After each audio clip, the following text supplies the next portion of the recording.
बड़ा बैठे हुए हैं विघ्नेश झा जी। और यहाँ विघ्नेश जी से आप लोग कि ऐसे समय में जब धार्मिक उन्माद फैलाने की और तमाम राजनीतिक सामाजिक लोग अपने अपने समस्याओं अपना एक सरोकार है, एक समझ है। जंतर मंतर तो पहले तो बहुत दिनों बाद आप आए हैं, कर रहे हैं, उसमें सफाई नया साल मुबारक के खिलाफ बड़ा प्रदर्शन था।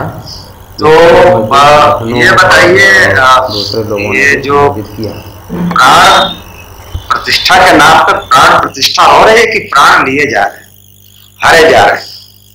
थोड़ा सा इस पे आपको। ये बहुत अच्छा सवाल है जी कि प्राण प्रतिष्ठा के नाम पे दरअसल हो क्या रहा है। इसमें क्योंकि धर्म पे अभी नहीं आना है, वो बहुत लंबा डिस्कशन हो जाएगा, बहुत लंबा विमर्श हो जाएगा, और वो भी कभी करेंगे आगे।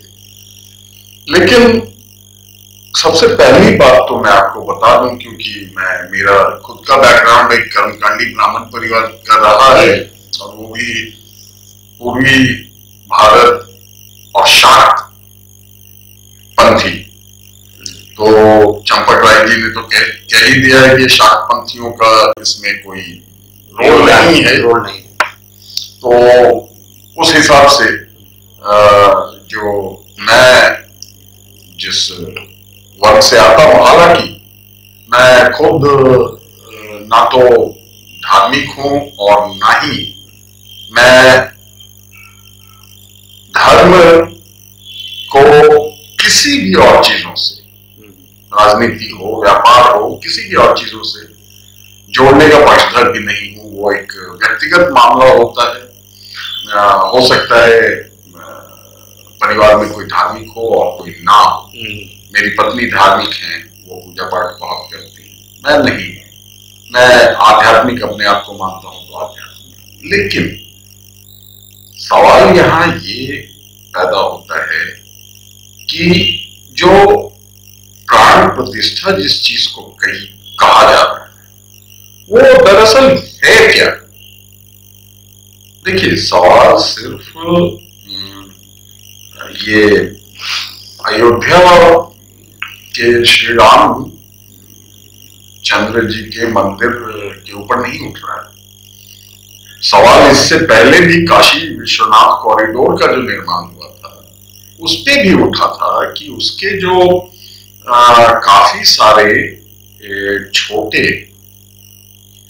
जो स्तूप या मंदिर, जो भी कह लीजिए आप, उसके लिए एक स्पेशल टर्म यूज होता है जो मैं अभी मेरे ध्यान में नहीं आ रहा है। तो बहुत सारे छोटे मंदिरों को भी तोड़ा गया था, प्रतिमाओं को तोड़ा गया था। और जो काशी विश्वनाथ मंदिर ट्रस्ट है, उनके पुजारियों ने, उनके सभी लोगों ने इसका विरोध किया था। इसके पीछे एक इतिहास है, उन मंदिरों के पीछे एक इतिहास है, और सनातन का मूल था वहां। उसे जब तोड़ दिया गया बाजार बनाने के लिए, तो एक नए बाजार के निर्माण से कोई खास फर्क जो राजनीतिक लोग हैं उन्हें नहीं पड़ता।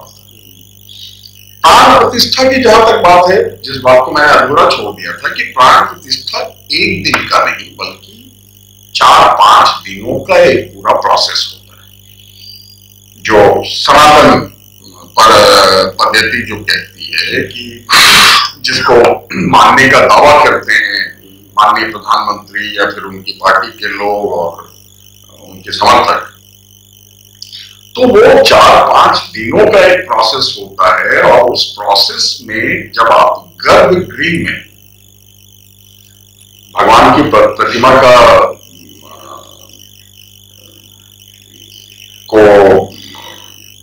में प्राण प्रतिष्ठा करते हैं, तो दो चीजें, गर्भगृह और गुंबद, दोनों पूर्ण होना चाहिए। ये सनातन नहीं, ये तो शंकराचार्यों का भी यही कहना था। हाँ, लेकिन शंकराचार्य मान, देखिए इस पे थोड़े बाद में आते हैं, लेकिन इस चीज को मैं पूरा करना चाहता हूं कि वो एक पद्धति होती है, और उस पद्धति को यदि आप सच में सनातन पद्धति पे यकीन रखते हैं तो आपको उस पद्धति के अनुसार चलना होगा। उसमें आप एक कोई नई पद्धति इंट्रोड्यूस नहीं कर सकते बाजार के हिसाब से या फिर राजनीतिक लाभ के हिसाब से। पहली बात ये है। दूसरी बात ये है कि ये अभी आपका क्या प्रश्न था? मेरा यही सवाल था कि मतलब जो शुरू में जो सवाल था कि ये प्राण प्रतिष्ठा हो रहा है कि प्राण हरे जा रहे हैं? हाँ, क्योंकि बड़ा अच्छा सवाल था, मेरे जहन से निकल गया।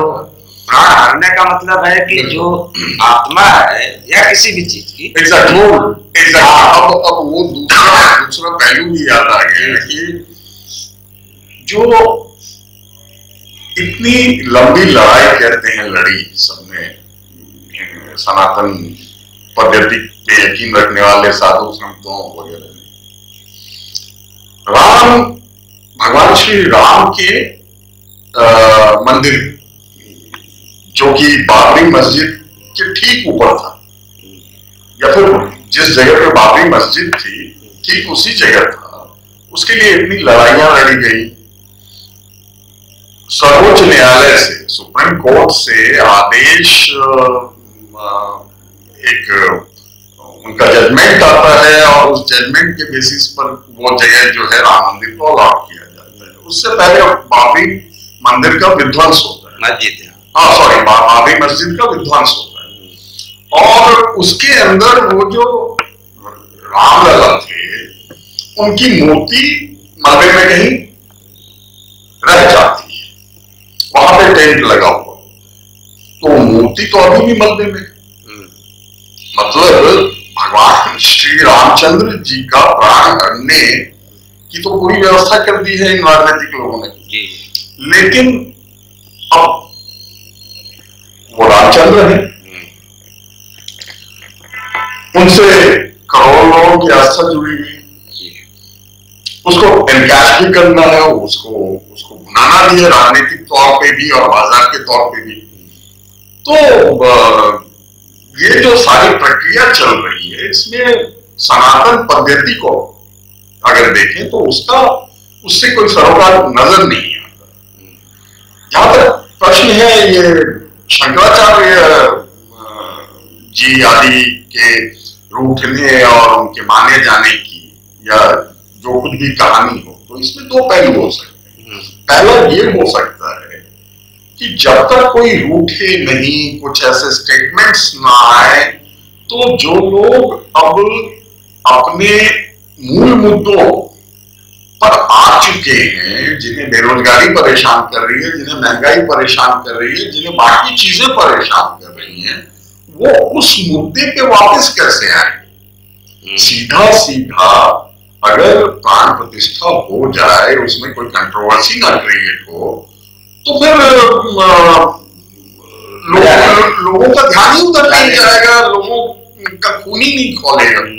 अब खून खोलाना तो जरूरी है, क्योंकि जब तक खून नहीं खोलेगा तब तक असली मुद्दा वो बनेगा नहीं। अभी जब आपकी बात आ रही है जी जी जी मौलाना वाला, तो जिस मौलाना को लेके खून खौलाना की बात हो रही थी, तभी मौलाना तो शांत है। जी जी जी, तो नया मौलाना तैयार किया जा रहा है, उसका नाम शायद राहुल गांधी। हाँ हाँ। तो ये जो पूरी की पूरी एक कोशिश ये हो रही थी, खास करके कांग्रेस ने कहा कि ये राजनीतिक कार्यक्रम है, बिल्कुल उसमें हम नहीं जाएंगे, बिल्कुल। तो इसको लेके एक बड़ा भावनाएं जो है आहत हुई है। तो ये भावनाएं आहत हुई है या कहीं इनको मौका मिल गया कि चलो इसी बहाने इनको मौलाना बना दिया जाए? फोटो तस्वीर देख रहा था जिसमें वो वाली टोपी जो मुस्लिम लोग नमाज पढ़ने के लिए जाते हैं, वो वाली टोपी लगाए हुए राहुल गांधी को दिखाया गया है। जी जी जी, जी। अभी कल मैंने देखा था ट्विटर पे स्मृति ईरानी का मदीना में जो विजिट था वो भी बहुत वायरल हो रहा। अच्छा, तो कुल मिला जुला करके विलन जो है वो तैयार तो करना है, लेकिन क्या लोग इस बात को अपने दिल से लगा पाएंगे, क्या खून खौला पाएंगे, उसके लिए बाकी बंदोबस्त है। जहां तक नहीं जाने का प्रश्न है, तो कितने साधु संत वहां जा रहे हैं, कितने देश के, मान लीजिए कि शंकराचार्य जी शायद वही मैंने कहा था कि दो पहलू हैं। शंकराचार्य जी या तो सही में आहत हुए हो या फिर उन्हें आहत किया गया हो कि बाद में। शायद अभी कल एक बयान भी था कि किसी मठ के कि आप मान जाइए नहीं तो मनाना आता है टाइप का कुछ था। नहीं वो तो बहुत शायद वो उसका असर तो नहीं है। देखिए वो भी हो सकता है, और देखिए धर्म के साथ एक बहुत बड़ा बाजार जुड़ा हुआ है, बहुत से हित जुड़े हुए हैं, अरबों की जमीनें जुड़ी हुई हैं, बहुत सारी चीजें जुड़ी हुई हैं। अब ये लोग इस बात पे क्यों नहीं आहत होते कि अभी काशी विश्वनाथ कॉरिडोर बना था और उनके किसी भी पुजारी को निमंत्रण नहीं गया। कि चंपक राय ने बोल दिया कि ये शाक्तों का, सन्यासियों का वगैरह का इवेंट नहीं है। ये चंपक राय तो वही है ना जिनका लेके जमीन भी चंपक राय जी हाँ सही, एकदम सही याद आया आपको। जी। तो उस बात को मैं जो अभी थोड़ी देर पहले जहाँ पे रुक गई थी कि रामलला तो पड़े हुए हैं मलबे में, उनकी उस मूर्ति से किसी का कोई लेना देना नहीं, लेकिन उसी को लेकर तो पूरा बवाल मचा हुआ था।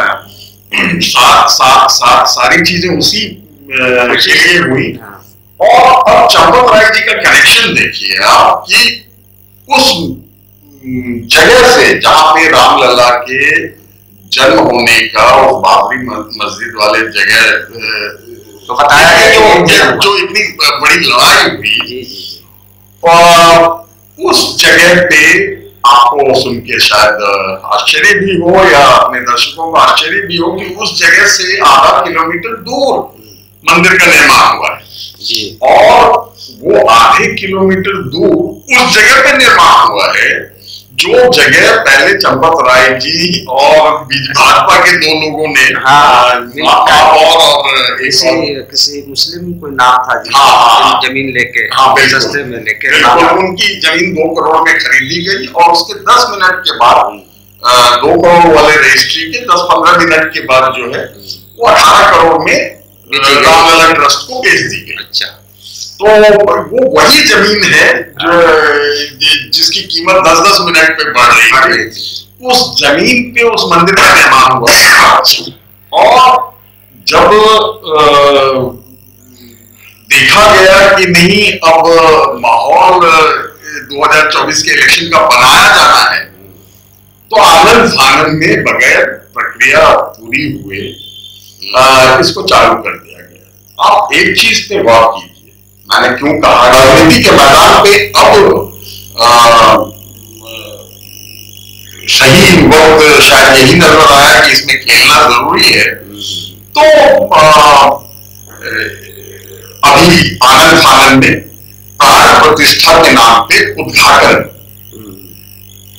इसे उद्घाटन ही कहेंगे, एक दिन की प्रक्रिया नहीं होती है प्राण, तो उद्घाटन का कार्यक्रम रखा गया जो पूरी तरह से आप ही देख रहे हैं। एक मेरा नहीं जाना है कि उसका क्या धार्मिक, मेरा केवल इस राम के नाम पे जो राजनीतिक प्रक्रिया जो शुरू हुई थी, ये सबको मालूम है कि जिसको कहते हैं कि बाबर ने बनाया, उसका भी कोई प्रमाण नहीं है। बहुत सारी चीजें हैं, परसेप्शन बनाया गया और परसेप्शन को खड़ा करते करते करते करते चीजें हुई है। तो जिस राजनीतिक लाभ लेने के लिए पूरी योजना बनाई गई, तो आज वो ले रहे हैं, तो क्या परेशानी है?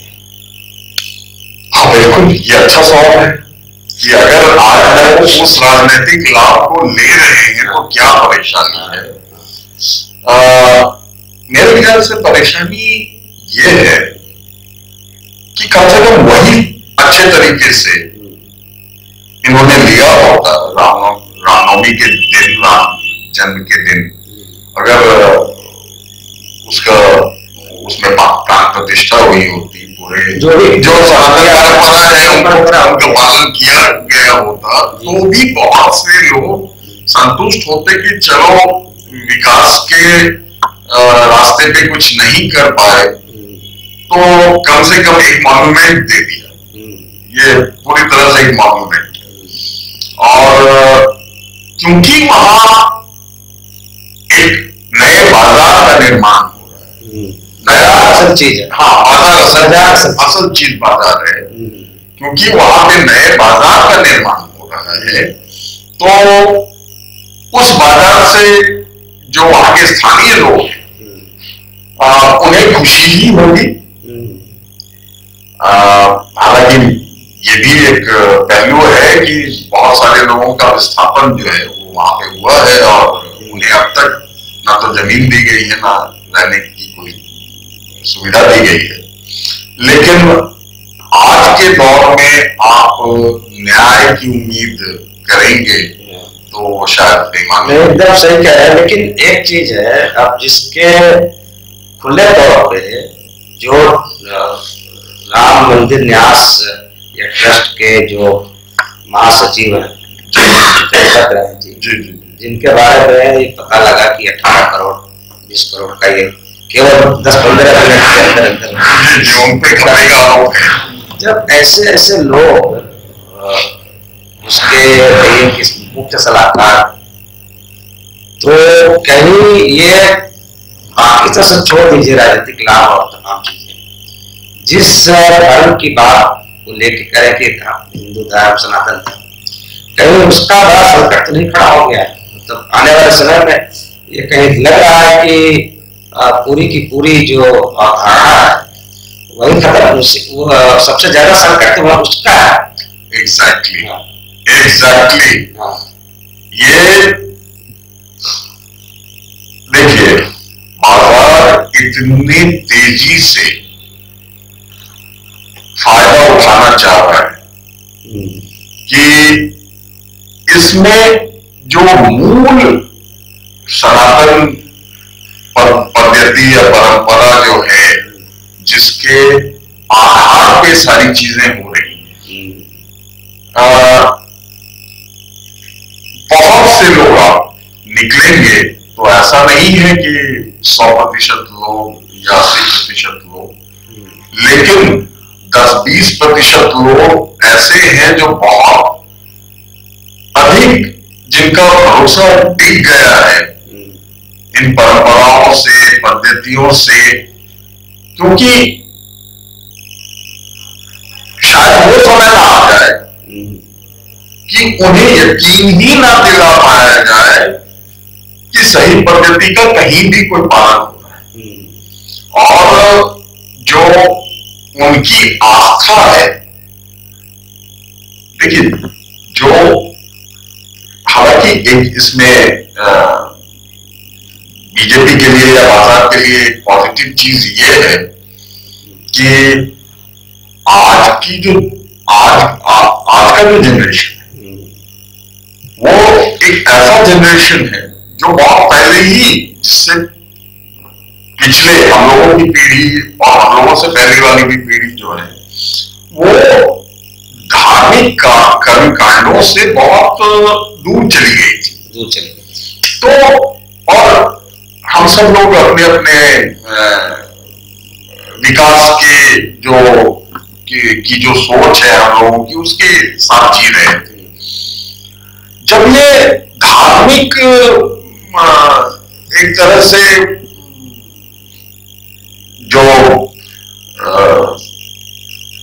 क्या कहेंगे इसे आप, धार्मिक पक्ष के जो वापस लाने की जो प्रक्रिया शुरू हुई, तो दरअसल धार्मिक उन्माद है, लेकिन अभी उसको पक्ष कहते ही शुरू कीजिए ना, हमारे व्यूअर्स जो है वो जज करें, तो उसको उखाड़ने के लिए, आतंक फाड़ने शॉर्टकट की प्रक्रिया हर जगह पे विकसित की। जिस शॉर्टकट से के रास्ते ना तो आपको अपने धार्मिक लक्ष्य की प्राप्ति कर सकते हैं और ना ही आप पूरी तरह से विकास के पथ पे या फिर जो दूसरा रास्ता है, मानवता का रास्ता है ना, वो ही अख्तियार कर सकते हैं। तो ये बीच में अटकी हुई जो जनरेशन है, जिनको अटकाया जा रहा है बीच में, एक धर्म के नाम पे एक सुंदर सा बाजार, सुंदर सा एक मॉन्यूमेंट दिया जा रहा है, वो संभवतः वो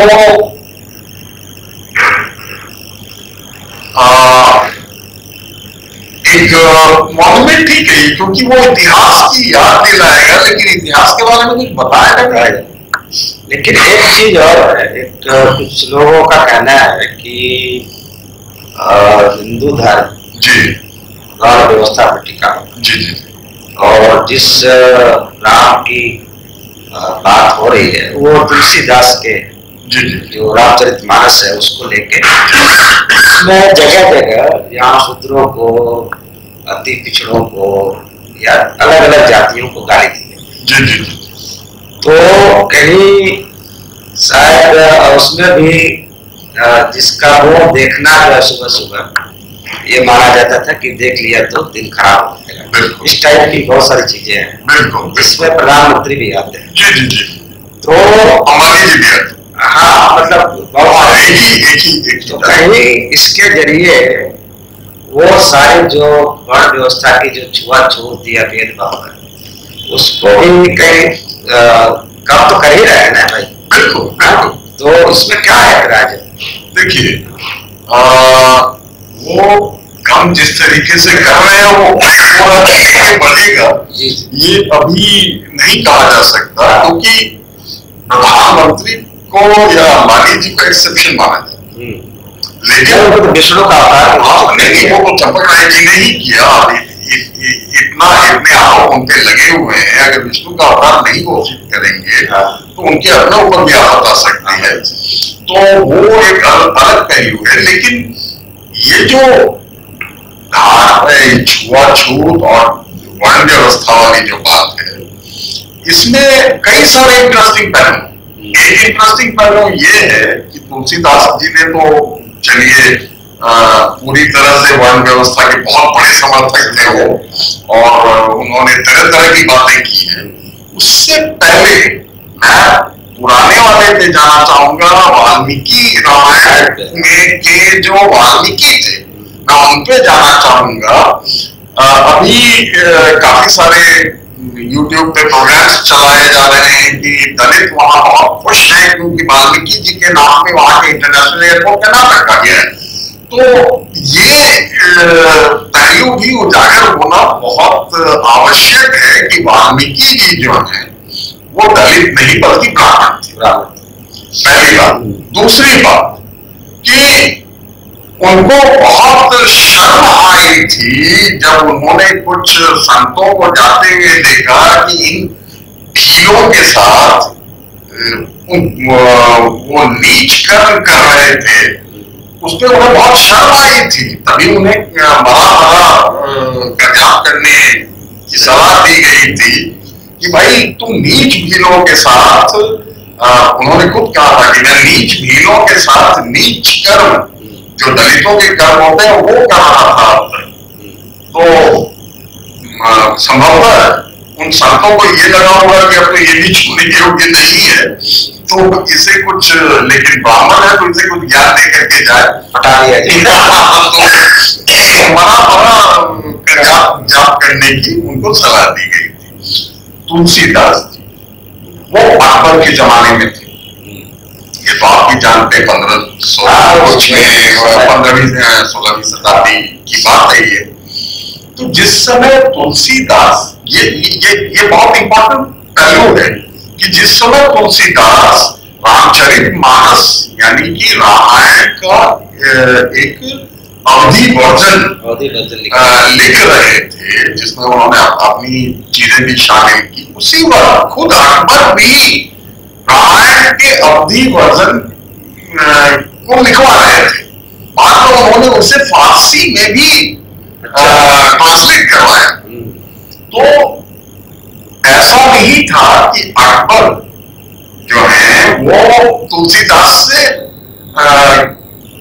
कम बड़े समर्थक थे राम के, और इन्होंने सिर्फ अवधि तक सीमित रखा, वो फांसी तक ले गए थे।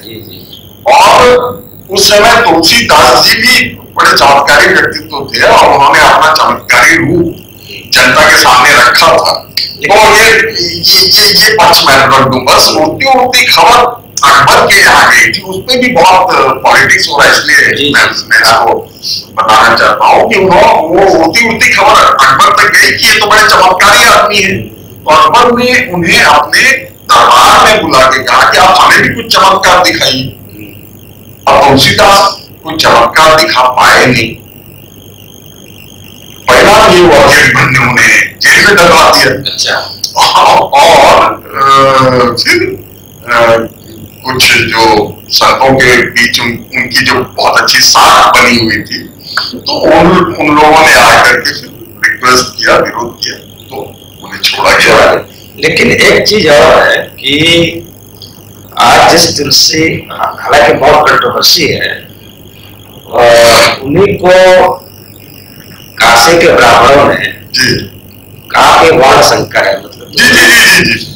और क्योंकि जो देव भाषा है, संस्कृत है, उसमें लिखा हुआ था राम जी का जो भी वर्णन है, उसको एक ठेठ अवधी भाषा में जो गंवारों की भाषा है उसमें लिख रहा है, तो बड़ा नीच कर्म कर रहा है। तो एक और वहां से वो सताए गए, दूसरी ओर जिसको नीच करके कर दिया गया, उनको नीचों ने उस रामचरितमानस को सबसे ज्यादा यहाँ के शोषित वंचित समझता है, वो अपने गले लगा दिया। आज देखने में यह आ रहा है कि आज उन्हीं का इस्तेमाल करके, उन्हीं तुलसी का इस्तेमाल करके फिर से नई व्यूह रचना की जा रही है। तो ये थोड़ा सा इस पे आप चाह रहे हैं कि इस पे थोड़ी सी देखिए, ये जो तुलसीदास जी थे, उन्होंने उस मौके का फायदा उठाया, जो मौका सचमुच बहुत अच्छा था माहौल के हिसाब से, क्योंकि वो अकबर का रास्ता। नहीं, वो तो ये भी कहता है कि माँ के खाइबो मस्जिद में सोइबो, माँ के खाऊंगा मस्जिद में सोऊंगा, लेकिन तुम लोगों के सामने झुकूंगा नहीं। तो वहां तो उस समय मस्जिद कोई छूट जगह भी नहीं थी, जिसकी से आज एक राजनीतिक पूरा उसका राजनीतिकरण कर दिया गया है। तो एक छोटा सा और है इसके सवाल जो आपके कथन से निकल के आ रहा है। अभी हम तुलसी पे नहीं जाते हैं, ना उसके धार्मिक जो पहलू है उस पर जाते हैं। सवाल यह है कि इस दौर में तमाम नैतिक संकट खड़े, समाज की भी अपनी नैतिकता खतरे में है, धर्म की अपनी नैतिकता खतरे में है, और बाजार का भी ऐसा नहीं है कि बाजार भी हमेशा उन्माद में नहीं रहे, क्योंकि उन्माद रहेगा, आगजनी होगी, दंगे होंगे, तो कोई भी व्यापारी नहीं चाहेगा कि कोई बवाल हो कि हमारा दुकान शटर बंद करना पड़े। तो ये कब तक चलेगा? ये जो ये तो मैं आपको भरोसा दिला सकता हूँ कि ये जो उन्माद है ये एक पक्षी है। इसलिए दंगे की कोई मतलब ऐसी कोई संभावना नहीं कि दंगा हो। यहाँ पे जा रहा है, कोशिश तो की जा रही है, काफी की जा रही है, लेकिन ये एक पक्षीय ही है, और जहां तक मेरा अनुमान है कि एक पक्षीय ही रहेगा। क्योंकि देखिए, जैसे दलितों में राम के प्रति आस्था है, वैसे ही मुस्लिमों में राम के प्रति आस्था है।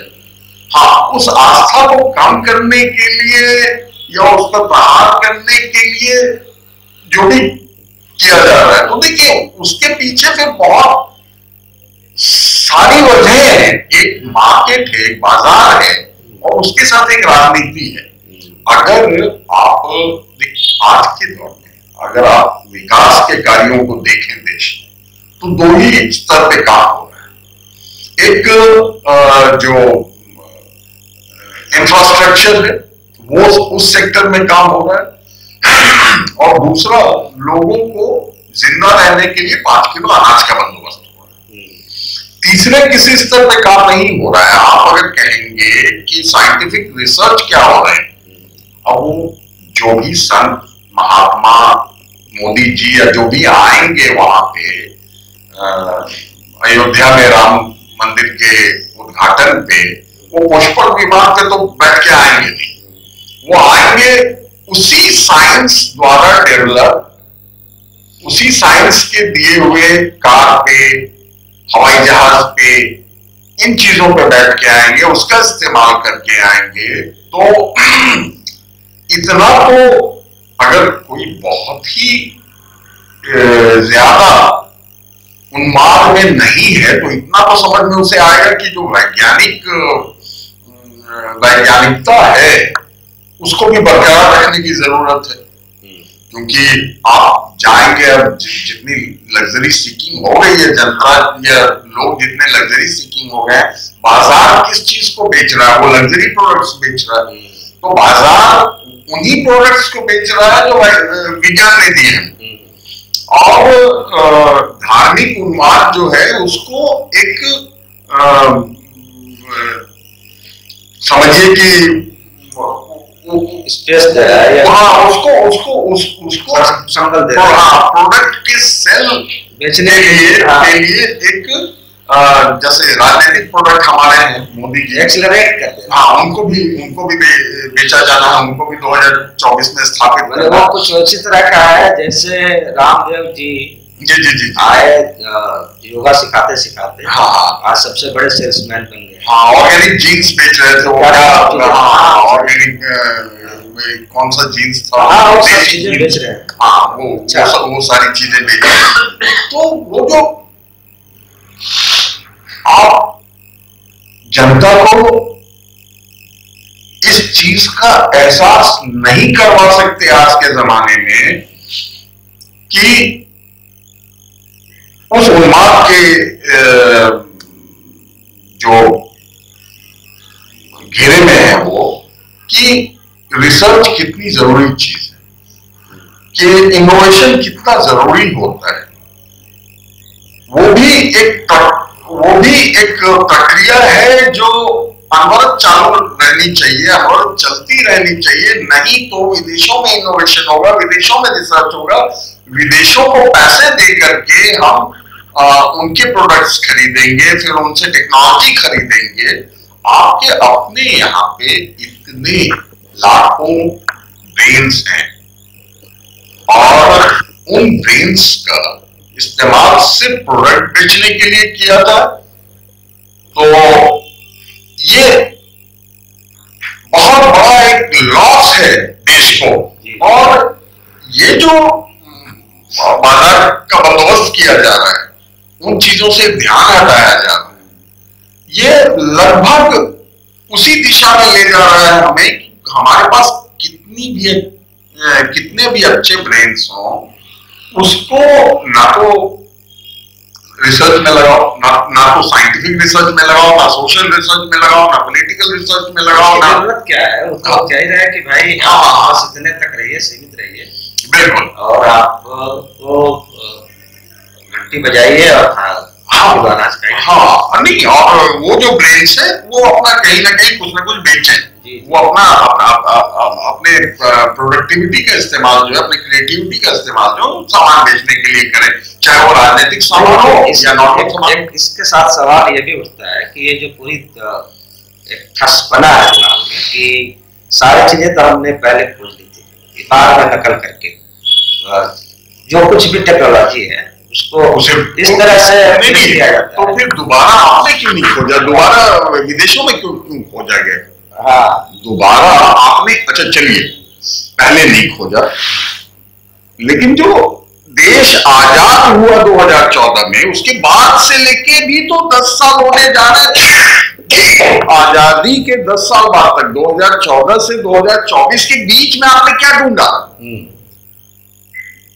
जनता को यह सवाल पूछना चाहिए कि इस 10 सालों में वेदों को पढ़ के, पुराणों को पढ़ के आपको भी कुछ फॉर्मूले समझ में आ जाने चाहिए थे। जी जी। इतने जो हमारे संत बैठे हुए हैं और इतने अधिक सुविधा में हैं, तो उन संतों को भी तो अपने दिमाग का कुछ इस्तेमाल करना चाहिए देश के लिए। चलिए, इस लंबी चर्चा है और चूंकि अभी एक पोस्टर में देख रहा था, अच्छा इसलिए भी कह रहा हूं कि उसमें मोदी जी बहुत लंबे कद के हैं और छोटे से कद के राम है। हाँ, वो क्या छोटे ना हो जाए कहीं मतलब ये भी है कि विष्णु का अवतार हो गए, तब उनकी क्या जरूरत है, अब नए राम। देखिए, ये तो तय है कि जो राम का कद छोटा हुआ है वो धीरे धीरे लुप्त किया जाएगा। टारगेट तो वही है कि एक आइकन तैयार जो हो रहे हैं, इनको ये खुद तैयार होने लायक आइकन नहीं है, जैसा उन्हें लगता है। मैं नहीं बोल रहा हूं, जैसा उन्हें लगता है कि ये खुद तैयार होने लायक आइकन नहीं। उन्होंने भी बहुत स्टडी की होगी, मार्केट पे तो बहुत स्टडी होगी उनकी। तो ऐसे 2 आइकन्स को उठाया जाए जिनके लिए लोगों की श्रद्धा हो मन में। उन आइकन्स के माध्यम से, उन आइकन्स के कंधों पे, भले ही वो छोटे दिख रहे हो, लेकिन उन्हीं के कंधे पे जो है एक नया आइकन मोदी जी के नाम पे के रूप में तैयार किया जा रहा है। और जब ये जैसे जैसे इनकी जो इनका जो कद है वो बढ़ाते जाएंगे मार्केटिंग के थ्रू, वैसे वैसे बाकियों को विलुप्त किया जाएगा। कुल मिलाकर राम मंदिर के नाम पे राम को ही खत्म करने की, राम तो अभी भी मलबे में है, अभी भी मलबे में है, अभी भी मलबे में है। और उन्हें निकालने, ना तो निकालने की चर्चा हो रही है और ना ही इससे किसी की आस्था या ये जो आहत होने वाली बात है, ये आहत ज्ञान जो है, ये आहत भी नहीं होगा। जी, राम मंदिर के बहाने और इसके प्राण प्रतिष्ठा के बहाने जो राजनीति चल रही है देश भर में, और हमारा तो यही कहना है विमर्श मीडिया की ओर से कि जो लोग भी हमें सुन रहे हैं, देख रहे हैं, वो कम से कम अपने दिमाग का, अपने तार्किक शक्तियों का इस्तेमाल करें। किसी के बहकावे में या किसी के आहत भावना होने के नाम पे आहत ना हो, और जो भी सही चीज है या जो गलत है, सही के पक्ष में खड़ा होने और गलत के विरोध में खड़ा होने की साहस आप सब में है। इसी उम्मीद के साथ आज हम आपसे विदा ले रहे हैं और आपका बहुत बहुत शुक्रिया कि नहीं, शुक्रिया आपका और अपने दर्शकों का। हाँ, कि आपने जो है बहुत सहज भाव में बहुत सारी चीजें हम लोगों ने सामने रखी है। जो भी चीजें अन्य माध्यमों से निकल के आती हैं किसी भी तरह से, उसे रखना हमारा काम है और उसे जज करना दर्शकों का काम है। तो आप लोग हमें सब्सक्राइब करें, लाइक करें, शेयर करें, और जो भी आपका कमेंट हो हमें जरूर बताएं, ताकि हम उसको और ज्यादा बेहतर प्रोग्राम आप तक ले आ पाए। धन्यवाद। बहुत बहुत।